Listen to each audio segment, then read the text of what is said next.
Yeah, we back, baby. Keeping it real. Who That Sports Pod? Dolph Jackson, Coach Rock, presented by the Come On In Sports Network. Who That Nation, how you doing? Come on in. Take a seat, it's all good, you're amongst friends. Breaking news, interviews, Saints Juice. Open lines up just for you. 9 ball, 10 ball, where you at? 12 ball, 15, where you at? 3rd ball, 17, where you at? 9th ball, all the way in the back. Uptown, baby, downtown, baby. Everybody represent black and gold, baby. Uptown, baby, downtown, baby. Everybody represent black and gold, baby. Who that? Who that? Who that saying they gon' beat them Saints? Who that? Who that? Who that saying they gon' beat them Saints? Who That Nation? How you doing? Come on in. Take a seat, sit back, relax, put your feet up, grab a drink, and let's talk Saints football. Y'all know what time it is. Time to keep it real. And family, listen, we got a special guest in the building today. Listen, I know around the country, first of all, let me say I need everybody to be safe, man. Stay warm. We know we're getting this Arctic blast. But, man, listen here. Today, man, I got a brother, man. This man, he supported me since I started my journey, man. He's one of the ones that I look up to, man. Ladies and gentlemen, y'all know this, man. The one and only host of the State of the Saints podcast, Mr. T.J. Jones. TJ, man, come on in. What's going on, baby? Hey, man, what's going on, Dolph, man? Thanks for having me. I really do appreciate it. Man, I appreciate you being here, man. You're a hardworking man. Man, you got State of the Saints podcast. You got your sideline reporting for Coastal Carolina. Like me, you getting ready to hit the Senior Bowl, I believe. Then you got the NFL scouting combine, man. So you're a busy man. And so I really appreciate you taking time out your schedule, man, to come and sit down with your boy Dolph, man. And let's talk what we love to talk about, man. Talk about those New Orleans Saints, man. And again, thank everybody for being here. And before I get out of here, I got to get the song, man. I got to get the song. You know, TJ, like, what song? You know what song. But at the end, we gonna get it at the end, man. Shout out to my boy Randy Major. Randy, what's going on, baby? Come on in. Thank you for being here, baby. Listen, we gonna get it started. So the Saints finished the 2026 season 6-11, better than a lot of people expected. Mm-hmm. Now, during the offseason, when I was bored and acting crazy, I shouted out 10-6, 10-7. Now, in my heart of hearts, I knew better than that, but hey, it was summer, needed content. But anyway, anyway, man, listen, y'all know how I do, man. I don't like really doing record predictions until I see the team gelling, see them over a period of time. But, man, when this, first of all, let's go all the way back, TJ. Let's start at the beginning, man. Mm-hmm. Let's talk about the hiring of Kellen Moore. There were those who were saying the Saints had the least favorable job opening last year. I would like to say one thing. I'm happy as hell the Saints changed coaches last year, because this year there is no way in hell Kellen Moore would have been the coach of the New Orleans Saints. Not with these 10 job openings. He would not have come here. So the Saints kind of lucked up in that, man. But as the search was going on, man, did you think the Saints got the man that they wanted, or do you think they settled for the guy? I think it was a combination of both. I think the Saints kind of looked across the landscape, and of course there were some guys that they felt probably would have been, the type of guys that they needed for the team. I know Aaron Glenn name came up. I know that Cliff Kingsbury, Joe Brady, and among others. But, sometimes it happens that way. Just because you wasn't the first choice doesn't mean that you can't create change. I mean, Sean Payton wasn't the Saints' first choice. Mike McCarthy was. Yeah. People forget Sean Payton, and the rest is history. So, it doesn't matter like if Kellen Moore was their first choice or their third choice. The fact is that Kellen Moore is here, and he's doing some things that the Saints actually need. They needed a culture change. I just think that Saints fans kind of got used to the status quo. I think that the organization too got kind of accustomed to the status quo. And sometimes you got to shake things up, Dolph. Sometimes things can't stay the same. And what you have is a young coach who understands the team, a guy who has played in the National Football League, guy that understands the ebbs and flows of the game, the ups and downs, from being a starting quarterback some Sundays to being a backup quarterback. So guys have a way of rallying around guys that have been in a foxhole with them and understand what it's like to go to war. So Kellen Moore is the right guy for the job, man. I think at the beginning it didn't seem that way, but it seemed like he found his footing. And I just think that we all have to understand that this was his first head coaching job. So I know you look at guys like Ben Johnson and some of these other coaches that come in first year and, you just hit the ground running, but it was going to be a process. And I think if you are a logical Saints fan, you recognize that. Right. And like you were saying, it took Saints management time to come around and to embrace that this is a full-fledged rebuild. And you spoke about Ben Johnson, but what the Bears did, they were very aggressive.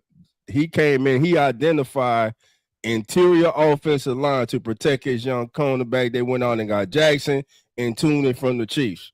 Right. Now, the Saints going to 2026, there is no doubt, there is no quarterback competition. Spencer Rattler is the starting quarterback. J Live, stop talking about me. Tyler Shough is the starting quarterback for the New Orleans Saints. Now, it is time for the Saints to build around this young man, and that's a blueprint they can follow.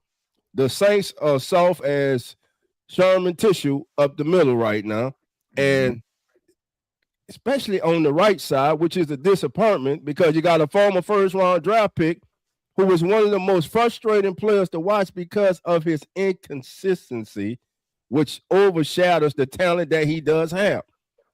I believe the Saints need an upgrade at that position. What is your thought about that? I think so. This is a guy, I assume you're talking about Cesar Ruiz here. But Cesar Ruiz, they drafted him in 2020, and it was surrounded by controversy when he was drafted. And it doesn't help that he didn't live up to it, because we got to remember back in 2020 when the Saints got opportunity. A lot of people thought they were going to draft Jordan Love, especially when the New England Patriots moved out of the first round. We knew that they needed a quarterback at the time, and the Saints shocked everybody by getting Cesar Ruiz. And he hasn't lived up to that first round tag. The first year you can kind of give him a pass. It was a COVID year.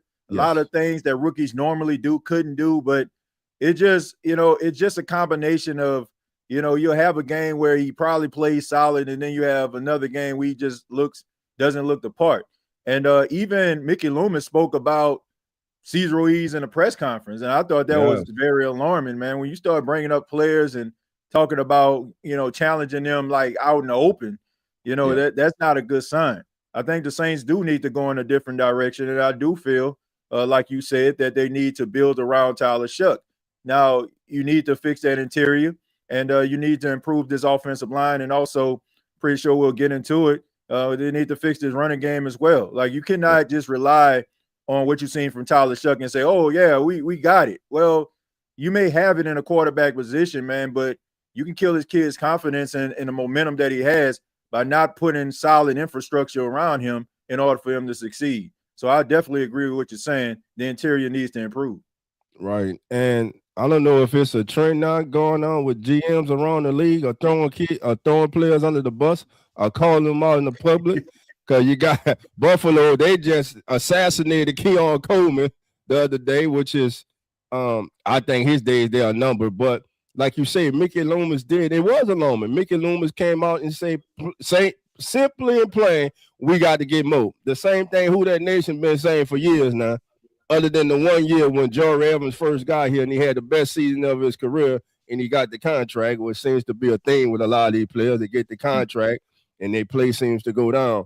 But now you have Tyler Shough. The 2026 NFL draft, because the Saints hit with Tyler Shough, to me, they are not forced to go into the 2026 NFL draft and select a player that I would say is not worthy of being selected as the first pick or the 8th pick in the NFL draft. Now, a lot of people love Mendoza. I think the young man is a great college quarterback. He reminds me of Tim Tebow on the NFL level. He's a better passer, but he reminds me a lot of Tim Tebow. I'm scared to death of that. I'm just glad the Saints aren't in that position. And with them hitting on Tyler Shough, what that does, that allows them now to immediately improve in other areas of this team. So let's go. You brought it up, the running game. To run the ball, it starts up front. But also, you got to have talent in the backfield. You got to be able to identify when the hole is not there. You got to be able to bounce it outside. You got to be able to break that first tackle. You got to be able to get yards out after contact. So Alvin's been hurt the last couple years. I still believe Alvin is a good player. I still believe he has something left in the tank, but he needs help. And my God, and listen, Randy, I'm with you. I see you, Randy. Randy put it right there. Listen, that's everybody's dream right there. You better hope Tennessee doesn't get him. But if Jeremiah Love is sitting there at 8, the Saints better run that card up there and select this kid. To me, he will give the Saints their version of Jahmyr Gibbs and B. John Robinson. This kid is special also. And if he was in last year's draft with Ashton Genty, I believe he would have been the first running back off the board. What's your thoughts about that? Well, I don't know if he would have been a first running back off the board. I just think that Ashton Genty, you have to take into account where he was doing it at. I mean, even though Boise State, they're a credible college. I mean, they've done some really good things over the years, but he still was doing it at what many consider a mid-major conference. And a lot of people thought, that he should have won a Heisman instead of Travis Hunter. That's a topic for another day. But I think that Jeremiah Love, I think he kind of found his stride. It's ironic. He shared the backfield with Altrick Estime, the Saints running back. And that caused him to not be on the field because how good Estime was actually running the ball at Notre Dame. But I agree with what you're saying about Jeremiah Love. He's definitely the guy that I feel the Saints need to go after in the first round. This is a guy that can create his own opportunities. And I just think that's what you need in a running back. I was watching quite a few playoff games last weekend, and you're watching guys like Christian McCaffrey and James Cook and Saquon Barkley. I mean, you see these guys like just going out there creating their own opportunities, like a little bit of space, and they're finding ways to get 1 and 2 yards when they should have been stopped in the backfield. Like, you need dynamic running backs, and you need guys that are going to be able to create opportunities. That way, all defense is going to have to scheme for not only what Tyler Shough and the wide receivers can do, but also how to neutralize the running game. So I definitely feel like the Saints need a dynamic running back. This is not an indictment on Alvin Kamara at all, but you have to combine the fact that Alvin will be 31 years old when the season starts, and Alvin hasn't been able to finish a season. I mean, it has been a lot of injuries that have plagued Alvin throughout the years. And look, you can like Alvin all day. I'm not saying that they need to cut him or anything like that, but I just think that they need to have a conversation within that organization as well with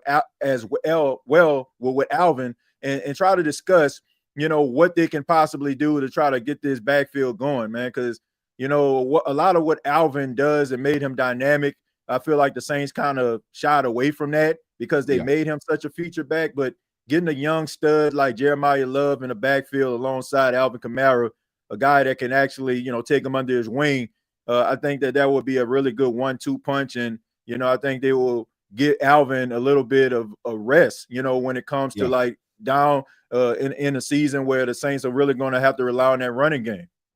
And then if the Saints were fortunate enough to select Jeremiah Love and were smart enough to do so, I look at Alvin being used more in the passing game. And listen, Jeremiah Love, he can catch the ball out the backfield too. He's a good receiving back also. And like you say, to me, it's AK 2.0. He's that talented of a kid, what I dare say, more explosive. The kid, he's just a special football player. But there's another special football player in this draft that I think can be a day one starter and has the talent to be a future All-Pro. And I'm talking about Mr. Downs from Ohio State. I love this kid. I could see this kid coming in here if the Saints and Alontae Taylor don't agree upon a new contract. If he decides to walk and the Saints bring in Downs, man, listen here. I'm ecstatic. You put him back there with Sanker. They re-signed Love the other day, and I like the signing. The only thing is injury. So that's why I wouldn't shy away from getting a all-star, a blue chip player like Downs if he is there to pair him and Sanker back there. Then listen, Jordan Howden as a role player this past season, he played good. He's become a key special team player, and he's not the liability on defense that a former All-Pro special teamer was, who we all just put our head down every time he had to go on the field and play safety, man. Shout out to you, my boy. But now let's go to I want to talk about this wide receiver room. Chris Olave. Do you pay Chris, if you're the GM, do you pay Chris Olave the market value around $30 million a year?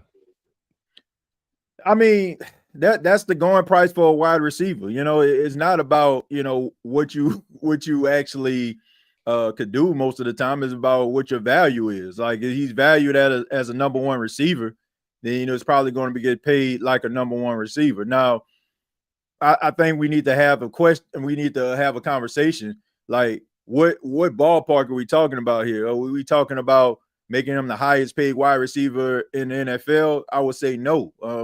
You know, when I look at Chris Olave, I see a very, very talented wide receiver. I see a top shelf wide receiver, but I still feel like there are things about his game that gives me a cause to pause about just labeling him a true number one receiver. Like, I just think that if the New Orleans Saints were to get, you know, a guy like Jordan Tyson, or get like one of these other like really good alpha dog type wide receivers, I feel like Chris Olave wouldn't mind just taking a back seat. That's just his personality to me.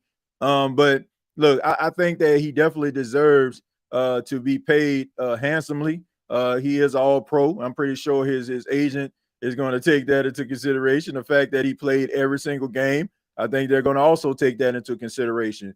I think that the value of Chris Olave has went up because of this season, but I think the Saints need to be mindful of this decision. Now, I think they need to pay him, but do I feel like he needs to be the highest paid wide receiver in the NFL? Absolutely not.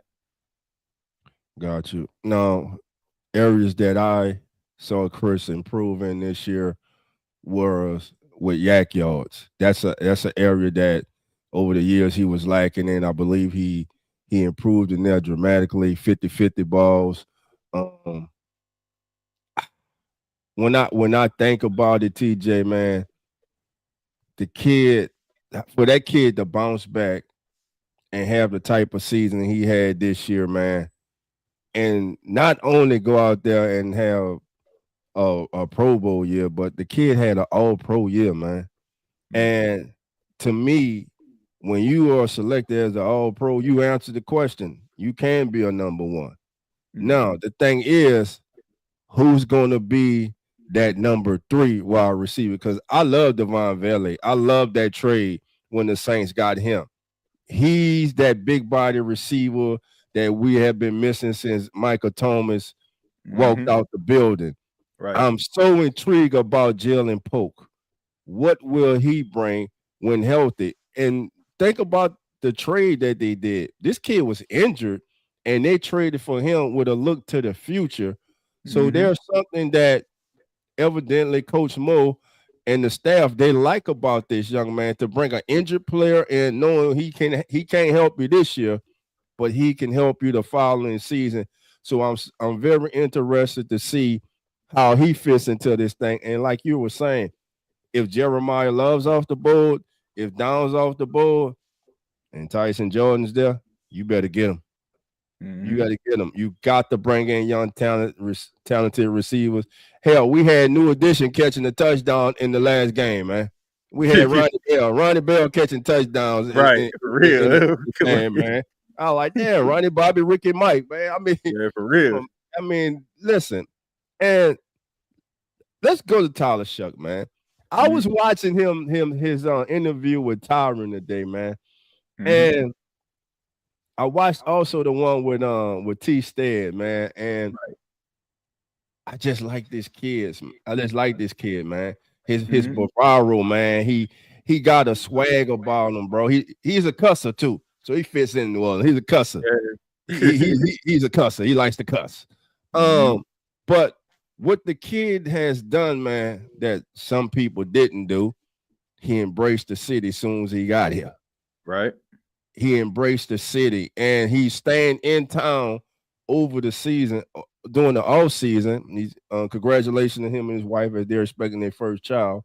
The kid, man, has shown me since the time he stepped on the field in the preseason. I'm gonna tell you when I looked at Tyler Shough and I said, this kid's a quarterback. It's way in the preseason. It has nothing to do with the last 4 games. It's that preseason game against the Chargers. He comes out there, he throws a pick 6. And what does he do immediately after that? Ice water his vein, right back and throws a touchdown pass just like that. And I'm looking at the kid, the way he's handling himself, the way he look. Look, we have watched football. We have saw the greats. We have seen good quarterbacks. We have seen bad quarterbacks. You just know when you see him, he has a chance to be him. And when this kid got his first start, when he went against the Bucks, that was a tough situation for him to be thrown in. But I watched the way he handled himself. Then his first start was against the Rams. And I heard a lot of people saying that's kind of the wrong team that you would want him to get his first start against. Me? No, that's the team I want you to get your start with. Because I'm going to see right now, from day one, your first start, you going against dogs over there. I'm going to see what you made of. And listen, this kid has the locker room. And what he did that separates top-tier quarterbacks from above average and just average quarterbacks, and let me know if you agree with this, he elevated the play of players around him. Yeah. I mean, look, I agree. I think that he checks all the boxes. He's dating back from the time where he was drafted. He made it a duty to ingratiate himself within the city. You know, I always say on a podcast, like, if you love New Orleans, they'll love you back. But if you show disloyalty to New Orleans, they'll never forgive you for it. It's the reason why guys like Chris Paul and Anthony Davis and so many different other players that, you know, have said things about the city, haven't showed their appreciation to the city, get booed every time they step foot in New Orleans. And I don't think that that's ever going to change. Like, it's an intimate town. Like, anybody from New Orleans, you already know, like, there's a love there, right? I mean, people show love to you, like but they want you to show love back. And I think that's something that Tyler Shough did, and I think it worked in his favor. But, you know, that means absolutely nothing if you don't go out there and ball. The fact that he went out there and he showed promise. I just think right now what Tyler Shough represents for a lot of Saints fans is hope. You know, like hope. Like, you have a chance, you know, in the future. Like, I mean, since Drew has retired, I mean, the future has been kind of bleak. I mean, people have been going back and forth on social media and in town, you know, man, talking about the state of the team and what they need to do in order to improve. Like, people fired in the front office.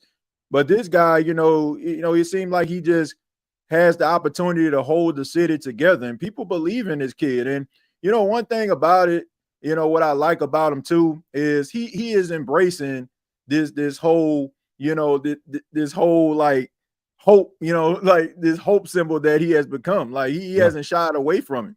And you know, and I like that he is unapologetically himself. Like, when he's doing interviews, you can tell like he's being himself. Yeah. And you know, I just think that he just fits in really well.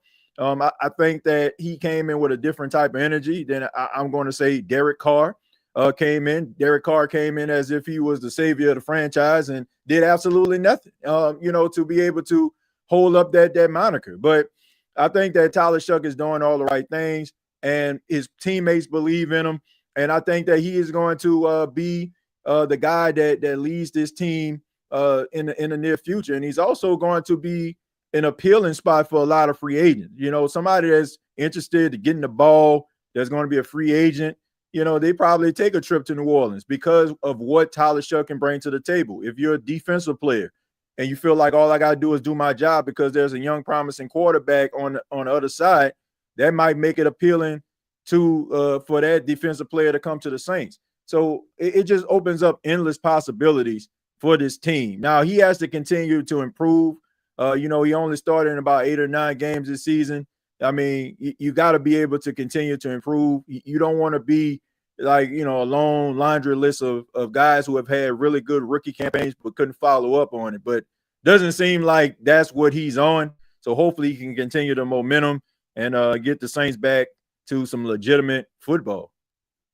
Yeah, excuse me, everybody. I'm got a little cold, but I totally agree with you, TJ. And listen, when you talk about Tyler Shough, the kid went 5-4 as a starter. He's a finalist for Offensive Rookie of the Year, just starting 9 games. Right. He led the league. I'm gonna say this again: 5-4 as a starter. He led the league in third down passing rating. That not for rookies, but for all quarterbacks. Right. And something that you said and something that I noticed, and I'm sure everybody noticed, was about the hope that he has given us. For the first time, I sat down when the Saints were trailing in the game since Drew Brees left. I sat down, I perked up in my seat because I said we got a chance to win this game. Yep. Yeah, that's true. Because of this kid here. And we didn't believe the kid went out there, he earned this. Everything that he is accolades, the pats on the back that he's getting right now, the kid earned it. But let me say this about him. He knows what all the naysayers were saying. He knows how they talk about he's too old. He knows he wasn't supposed to be a second-round pick. Hell, he wasn't even on the map until the Senior Bowl. And when we were up there watching him in the Senior Bowl, shout out to Dante, ECG, and he turned me on, and I was just watching this kid. I said, man, why is no one talking about this kid? He had everything that you wanted. The thing that you heard about, he's injury prone. Yeah. He had broken bones, man. It's different. And the thing that I hate to hear, listen, I understand that we're talking about in sports, but damn it, 26 is still 26. I'm so tired of hearing he's 26 years old. He has a lot of college experience. He was in college for 7. Spencer Rattler played more games in college than Tyler Shough. Tyler Shough did not play that many games in college. So now, like you were saying, this year, second year, sophomore year, teams now have film on you. They got a full off season to dissect you. Mm-hmm. This is where we would be able to tell, is this kid the truth or not? Mm-hmm. I believe he has the makeup. I believe he has that talent. Sometimes you just see him. Mm-hmm. You just look at him and you watch him play. And I'm telling you, TJ, the feeling, man, I'm just talking about it. For 5-6 years, we weren't even able to talk about having a chance when we were trailing in the game. And all the quarterbacks we went through, man, it's been a long time. And for this kid to go 5-4 down the stretch, shit, damn near went 6-3 down the stretch. Listen, and let me just let you know, Tyler, we can't be getting swept by the Falcons, baby, and he knows that too. And he already know he hated it. He hated it, baby. He already knows what that rivalry is about now, baby. He sees, he understands, man. And he's the leader of this team, man. You got veterans following this kid. You got 2 veterans wanting to come back because of this kid. Yeah. Cam wants to come back because of Tyler Shough. DeMario Davis wants to come back because of Tyler Shough. We finally have hope, who that nation. Hope. That's all. Listen, hope. How many times in the last 5 years before this season were you able to sit down and watch a Saints game when they get down by 2 scores and you pretty much can get up and go do anything else for the rest of the day because you knew it was over? Not with Tyler Shough. I wanted to see what he was going to do. That Tampa Bay game and that monsoon, the performance he put on the ground, coming up with big plays, big time runs, making big time throws. This kid, I'm telling you, man, the one knock on him coming out of college was what? Him being in the pocket, kind of shaky in the pocket, gets happy feet, does crazy things. We know the play everybody kept showing all season, and you had these experts on X and YouTube who kept showing that one pass from the scouting combine, and oh my God, this is who the Saints selected. You know, people like that. So he hears all that. The kid he's the type of player I think from listening to him and really dissecting him, he's the type of player that feeds off that. The kid know what it is, TJ, and who that nation. The kid wants to be great. He wants to be great. There are those former players in the league who do their own little shows who are hating on him.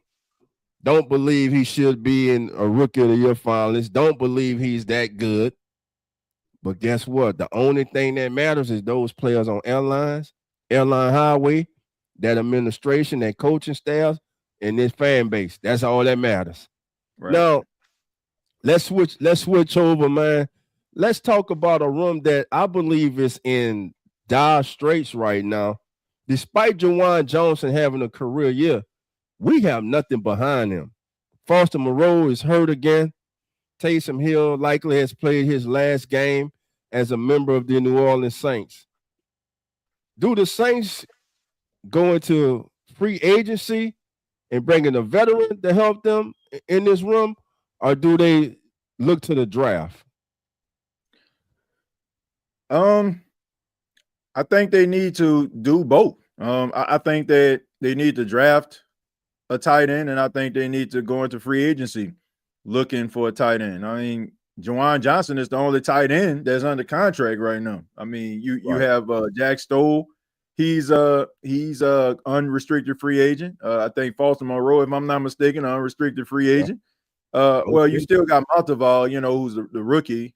He's still on contract, but other than that, it's just Juwan Johnson. So I do feel like you need to get yourself a new tight end in free agency, and also draft one. I mean, they got some talented tight ends that can come in, that can be a blocking tight end as well as being a pass catcher. But you can't just go into 2026 solely relying on Juwan Johnson. And although Juwan had a really good season and, he quieted a lot of naysayers in certain ways, I think the connection between he and Tyler Shough definitely opened some eyes. But I just think that they need to get a little bit younger, and I think they need to get themselves a real true tight end. Like, I don't look at Juwan Johnson as a true tight end. I look at him as a guy who was a oversized wide receiver, because that's what he was. And I just think the Saints need to get away from trying to put a square peg into a round hole. If a guy is a wide receiver, like, don't try to make him a tight end. And if you're going to make him a tight end, don't make him your number one guy. Like, try to get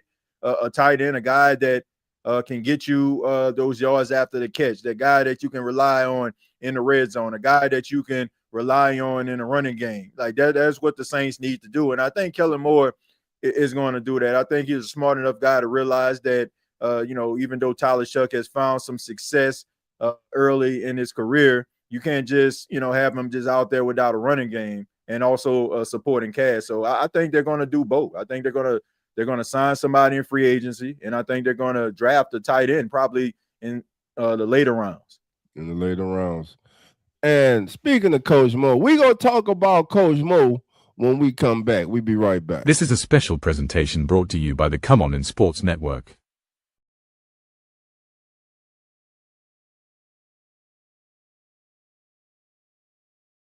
All right, man, we back. It's a quick break. Don't go to the bathroom, baby. You're going to miss something. All right, so Kellen Moore, at the beginning of the season, some people got frustrated with him. Hell, I even got frustrated with him because of his game management, questionable calls. But I had to step back and remember, as you say earlier in the beginning of the show, that he is a rookie head coach. He is learning how to navigate through the waters of being a head coach and being in charge of everything. He's the CEO of the ship. As the season went on, he got extremely better, in my opinion. You started to see toward the end of the season the type of offense that we were looking for early in the season. And I believe he made the greatest decision of the entire season when he did not start Tyler Shough week 1. In fact, Tyler Shough himself said, I was not ready to start week 1. But if I would have had to go out there, I would have went out there and I would have given everything I have. But he said he wasn't ready. Kellen Moore knew he wasn't ready. But when the time was right, he inserted Shough. And you can see, I would say maybe the third game, he kind of just started cutting it loose. Just let him play football. The only way he's going to learn, he's got to go out there and play football. And, man, Kellen Moore did a great job. He has the team behind him. He's not the rah guy. He's not the Dan Campbell. He's not out there biting kneecaps and breaking ankles and all that. But what he is, man, he's a tactician. He's a really smart coach, and he is a player's coach. He's the coach, and you hear that's one thing I heard the entire season, preseason, regular season, postseason. He listens to his players, and he takes what they say into consideration, and he tries to implement that into the game plan to get the best out of his players. And as a player, you cannot ask anything more from your coach. So Kellen Moore, man, I believe that he progressed in his first year as a head coach. When Tyler was talking, he was like, hey, man, this is the first offseason that he's really going to be able to, just self-scout himself. He's not moving cross country. He's not moving one team, installing a new offense here or there. It's going to be the same offense, man. And like we say, so we're now talking about tight ends. We both agree we got to get some tight end help in here for Juwan Johnson, a versatile tight end who can block as well as catch, man. The favorite player out there, everybody talks about, likely from the Ravens. And then there's a guy that he coached in Philly named Dallas Goedert. I believe Dallas Goedert is going to be a free agent too, if I'm not mistaken. Would any of those two gentlemen help the New Orleans Saints tight end room, and would they be a good fit in your estimation? I think Dallas Goedert would, but I look at Isaiah Likely, and I know him very, very well. He went to Coastal Carolina, so I watched him, and he's a talented tight end. He's a guy who has a big catch radius, a really good red zone threat, and he can have the capabilities of taking over a game every now and then, but I feel like his skill set is kind of similar to Juwan Johnson. He just an oversized wide receiver. But, somebody's going to pay Isaiah Likely, and he should be compensated. But I think the Saints need someone like a Dallas Goedert. I just think they need that classic tight end, the George Kittles, the Mercedes Lewis type guys. You know what I'm saying? Like the big physical wide receivers that can help out in the run blocking and also be able to help in a red zone and also in those third down conversions. So that's what I feel like the New Orleans Saints need. I also, I think you have to look at Cade Otton as well. I mean, he's going to be a free agent. I know, he played for Tampa, but look, man, if you need a guy that can come in that can make some plays, Cade Otton throughout his career has shown that he can make some plays. So I wouldn't take Cade Otton off the table either. If Tampa don't want to pay him, I mean, I think that he'll be a great addition to the Saints. Yeah, I love Cade Otton, man. Listen, we need good football players. Mm-hmm. all I want is good football players. That's it. coachable, good football players who love the game. That's the key. They got to love football. They love. If you don't love, you can be talented if you want, as you want. If you don't love the game, eventually it's go tell. Now we talked about the Saints' friend needing to protect Tyler Shough. So when we look at their salary cap, the Saints could clear over $53 million this year by reconstructing some contracts. Eric McCoy, I believe, is one. Who else can they restructure? I know it was Eric McCoy. It was also not Caesar. Need to cut Caesar, but not. I don't know, man. But I think maybe AK too. They can probably try to do a restructure with him as well. If I'm not, AK, AK can restructure with him also, and one more person, man, that slips my mind right now. But the Saints can free up over $53 million, and that could allow them to get into the free agent pool and go after a veteran offensive guard. Now, the top guy is going to be the man right there, Smith, right there in Kansas City, which is crazy. I mean, but if the Saints are able to free up $53 million, if you're able to bring an instant starter in to help your young quarterback, then go into the draft and get you maybe say the third, fourth round, you got 2 4th-round picks, and get you a young, promising understudy to eventually replace Cesar Ruiz, then we talking. But TJ, there's an area on this team that I think a lot of us are overlooking. Eric McCoy is one of the top centers in the National Football League. Right. When healthy. We need a young swing. We need a swing offensive lineman to play center and guard. Yeah. Now, I would like to see, I must say that Luke Faulkner came in and he held it down. Yeah. He held it down. And I would not mind him coming back. Right.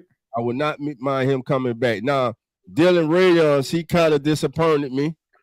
I thought he'll be better than what we had last year, better than Ali Udo and Lemieux, and it just wasn't.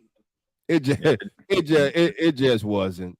So definitely who that record say, Emmanuel Pragon, the offensive guard from Oregon, man. Yeah, he that would definitely him in the second round.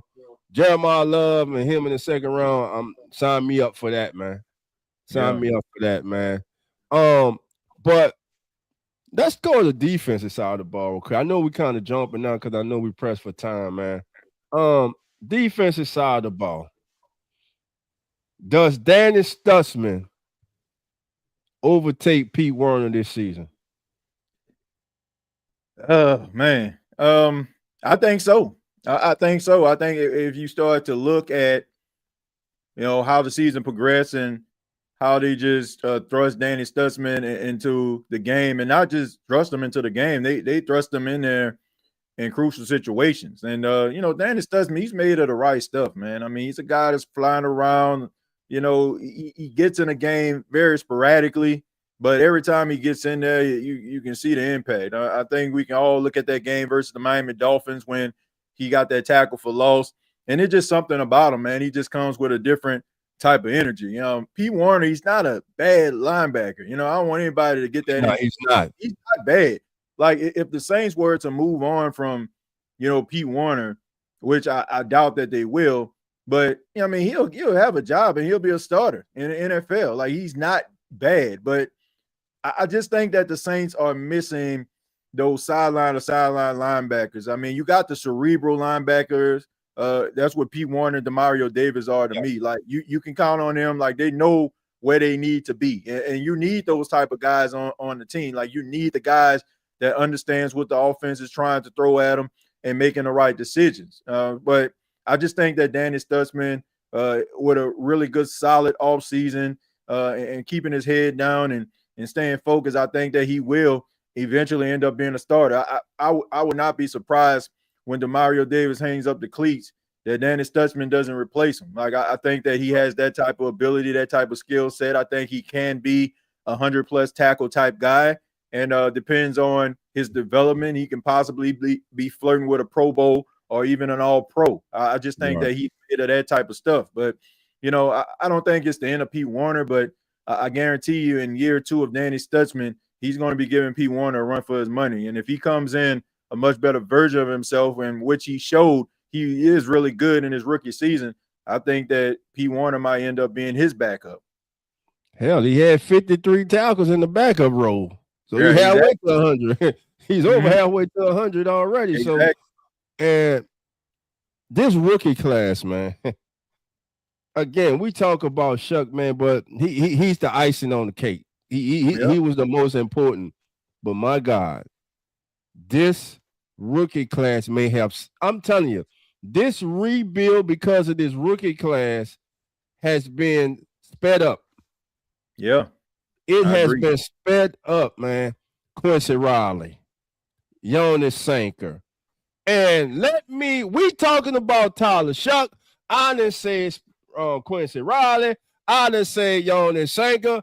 But my God, let me first say this. For all y'all on draft night who were upset, throw remotes, breaking things because you wanted Tyler Warren or you wanted Ashton Genty. And the Saints selected from the University of Texas, Calvin Banks Jr. How the hell you feel now? Because I'm telling you right now, that young man there is a future All-Pro, locked down for a decade if he stays healthy. And now you move Tadalisi Fuaga, the dancing bear, back to his right tackle position. We are good on the edges. Calvin Banks Jr. has not gotten enough love this season. He's the man. In the second half of the season, 0 sacks allowed. 0. Nada. Goose egg. And when you watch this kid coming out of Texas, footwork was great. He kind of needed to work on climbing to the second level in his run blocking, but as the year went on, he got better at that. The kid just improved. Now, he had his rookie moments. Every rookie's going to have their rookie moment. Hell, Peyton Manning threw 28 intercepts his rookie season, but he's still Peyton Manning, so he ain't about how you start, it's how you finish. But Calvin Banks Jr., man, was an excellent selection for the New Orleans Saints, and I know a lot of times people get who that nation, you get impatient, you get frustrated because we keep swinging, we keep drafting offensive linemen. But again, football at every level will always be about the trenches. If you suck in the trenches, you ain't gonna have a lot of success, if any at all. You must have a competent offensive and defensive line. And man, I just want to give Calvin Banks Jr. some love, man, because I am comfortable with him as my left tackle. When he goes out the game, I'm nervous. When he's in the game, Tyler's all right. I have no worries about that, man. What was your thoughts when watching Calvin Banks Jr. this season? I mean, I said it at the beginning of the season. I said if he stays healthy, I say he may go down in history as one of the best offensive linemen in Saints history. And I'm not just saying that just to say it. Like, I met him at the combine, and I kind of, when he was talking, he was like, man, out of Saints, like, really was just grilling him during the interview process. I was like, yeah, they probably going to end up drafting. And even like if you go back to the live draft reaction, I said about the draft Calvin Banks. And sure enough, they did. But look, people don't like, drafting offensive linemen. Why? Because it's a boring position. Like, nobody really, honestly, you don't really pay attention to the offensive linemen unless they playing bad.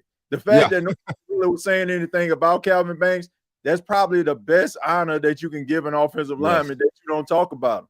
I mean, he has been the most steady offensive lineman on the line. He was healthy for the exception of that last game of the season, an unfortunate event that, a player rolled over on the back of his ankle and he had to leave the game. But, I mean, you look at his numbers. I mean, they match up with some of the best offensive linemen that have been in the league for 5 years plus.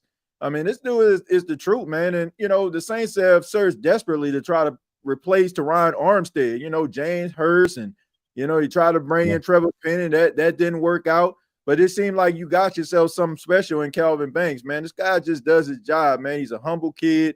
You know, he works hard, and he doesn't make the same mistake twice. And, you know, you got yourself a really good combination, man, of a quarterback and a left tackle, it seems, right now. So I like the fact that the New Orleans Saints drafted him. I think it was necessary.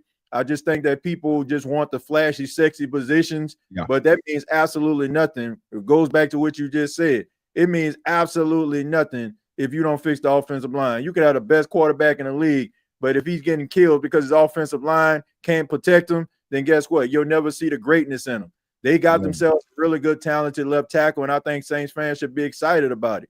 And also the right tackle. Look, people try to talk about Tallahassee, but, man, if y'all know some of the things that this dude was dealing with throughout the season with the back injuries, I mean, just him being out there just shows you that he is a team-first guy. But I guarantee you, you're going to see a better version of Tallahassee Fuaga in his third year when he's healthy. And you're going to have yourself really good, strong anchors on the left and the right side.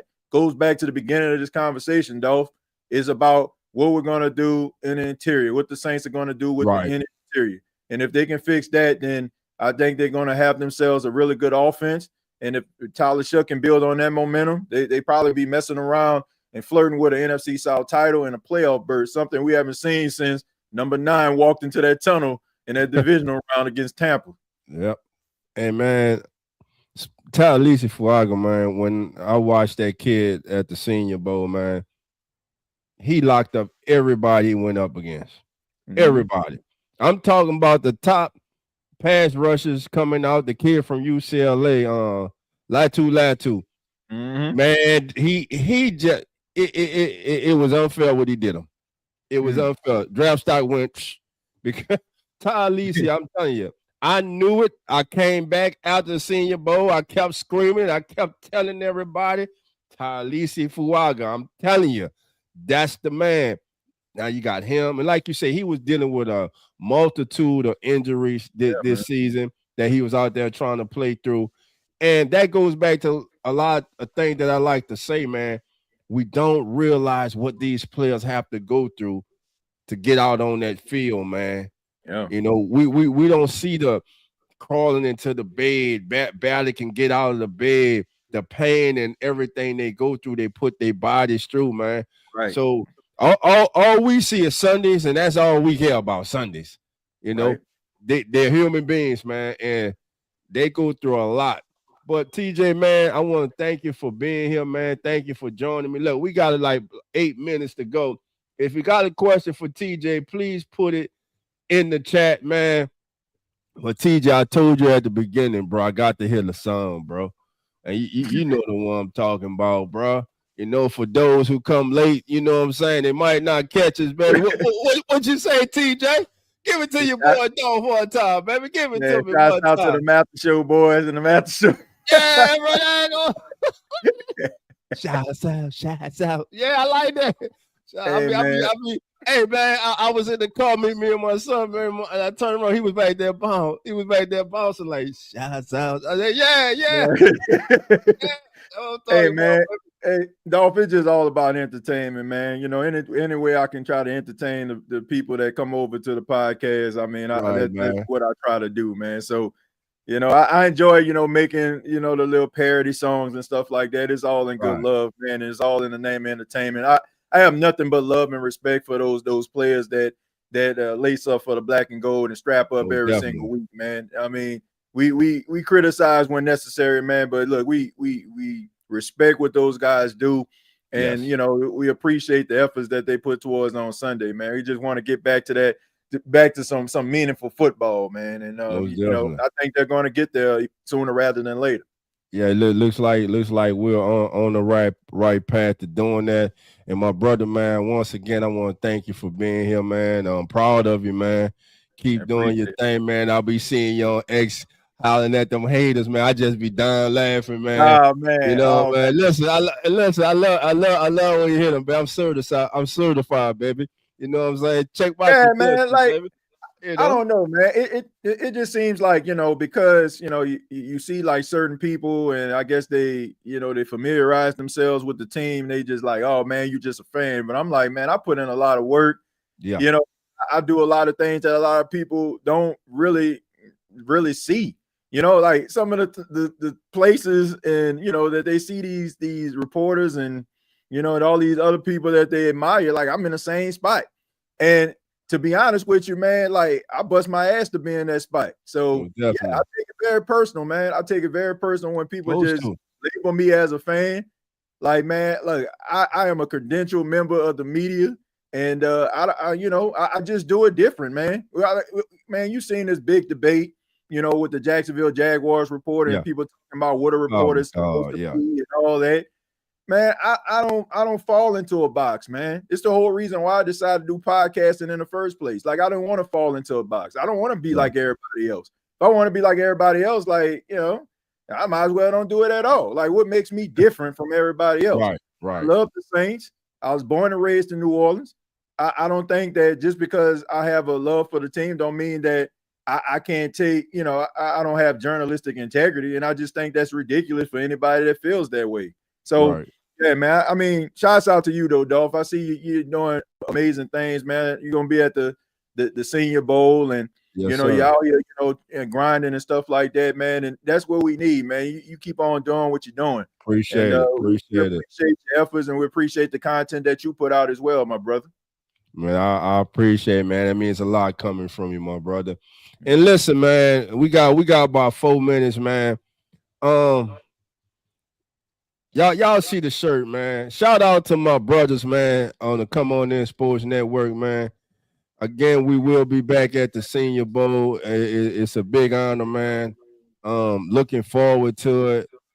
Got our own film crew this year, man. So listen, your boy Dove ain't gonna have to hold a tripod this year, hold an iPhone up this year. You know what I'm saying?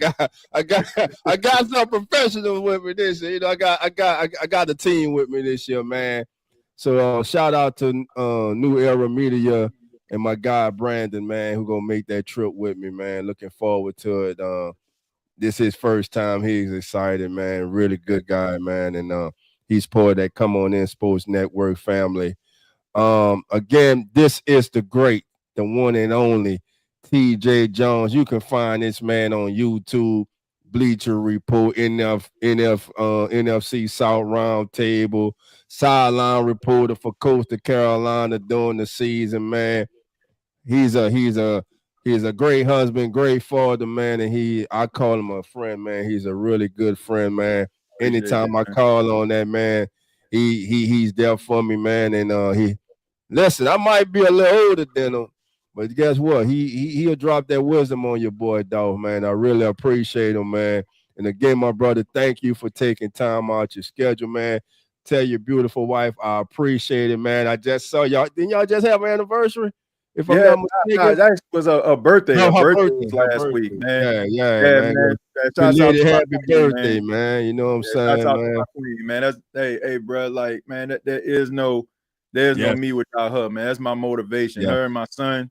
Like, if you follow me on social media, man, y'all know what my heart is, man. They motivate me, and my wife supports me in so many different ways, man. She allows me to be able to spend time with so many people, and she never complains about it, man. She understands what I try to do, and she tries to support that. So, I mean, she see your passion, bro. She know your passion, bro. No doubt about that, bro. She knows your passion, man. And listen, again, I want to remind everybody, join us Sunday. It's Championship Sunday, Sunday morning, 10 a.m. Central Time, for As the NFL Turns, the fastest growing pregame show on all social media, baby. That's right. You got your boy Dolph in the house. Coach will be in the house on that oatmeal. We got Nine. We got Jeremy. Man, we got Carlos and PJ. Listen, we got Emmanuel, Cowboy, host of Atlanta Falcon Fandemic. Don't ask me. But, hey, that's my brother. I love him to death. I love him to death, even though he wear that ugly ass red and black. But I ain't going to hold that against him. But anyway, shout out to Uncle Jerry in the chat, man. We gonna get on out of here, man. TJ got to go. I got to go. Damn it, we about to freeze. We're gonna be freezing over the weekend. Until next time, family. Y'all know how we go out. Love and who that. And we out. Peace. Yeah. We back, baby. Keeping it real. Who That Sports Pod. Dolph Jackson, Coach Rock. Presented by the Come On In Sports Network. Who That Nation, how you doing? Come on in. Take a seat, it's all good, you're amongst friends. Breaking news, interviews, Saints juice. Open lines up just for you. 9th ward, 10th ward, where you at? 12th ward, 15, where you at? 3rd ward, 17, where you at? 9th ward, all the way.